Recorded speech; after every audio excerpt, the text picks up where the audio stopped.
Today I will be making harira, a traditional Moroccan soup commonly served during Ramadan. During the holy month of Ramadan, Muslims fast from dawn to sunset. In Moroccan cities, streets quiet down during the day as people focus on prayer and spiritual gatherings, while evenings come alive with the shared meals to break the fast, known as iftar. Families and communities often come together, preparing food not only for themselves but also for neighbors and the needy, reflecting the values of charity and hospitality centered to Ramadan. In Morocco, Ramadan is also marked by colorful lanterns called fanus, hung in streets and homes, and a cannon fired at sunset marks the time to sit down for the iftar. While you enjoy watching me make harira from scratch to add to my own recipe book, here's a brief history of Islam within Morocco. Islam first arrived in Morocco in the 8th centuries through Arab invaders. In the early Moroccan context, Arab armies used the concept of jihad to inspire military expansion as they spread Islam westward across North Africa. When these Arab forces reached Morocco, they encountered the Berbers, the indigenous peoples of the region. Many Berbers converted to Islam early on, sometimes for practical reasons like avoiding taxes or gaining social advantage.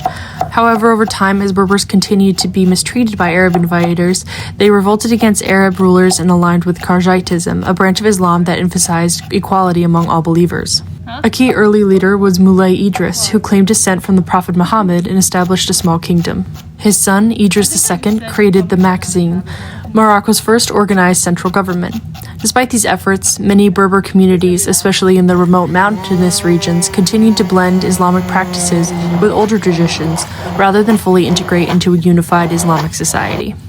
From the 12th century to the early 20th century, Sufism, a mystical form of Islam, became widespread in Morocco. While popular, this mystical form of Islam often reinforced local differences since people tended to follow different marabouts, Muslim Moroccan holy men or hermits, rather than a single religious authority. In the mid-20th century, during French and Spanish colonial rule, more orthodox forms of Islam grew in importance. Sultan Muhammad V became a symbolic leader, and Islam was used by nationalists to unite Moroccans in the struggle for independence.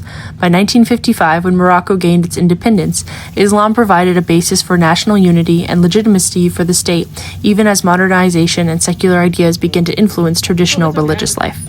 In contemporary Morocco, Islamic thought has continued to evolve and adapt to modern social realities. Rather than simply enforcing traditional rules, new interpretations of the Quran, critical engagements with Islamic traditions, and an emphasis on aligning Islamic teachings with issues like gender equality, governance, and social justice are on the rise. At the same time, many political Islamist movements in Morocco have had to transform themselves to survive in changing political environments. When these groups have been banned from formal politics, they have focused on social services or religious education as they wait for openings to appear to enter the political world.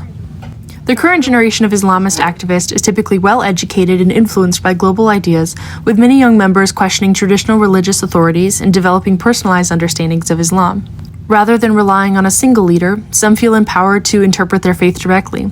Although the Moroccan state closely monitors and regulates religious activities to maintain an official form of Islam, educational institutions and social spaces continue to be important arenas for activism and debate. Though Islam continues to evolve with Morocco, harira continues to be a staple during Ramadan. I loved making this soup, and it was the perfect thing to eat during a chilly winter snow day. I will definitely be making this again soon.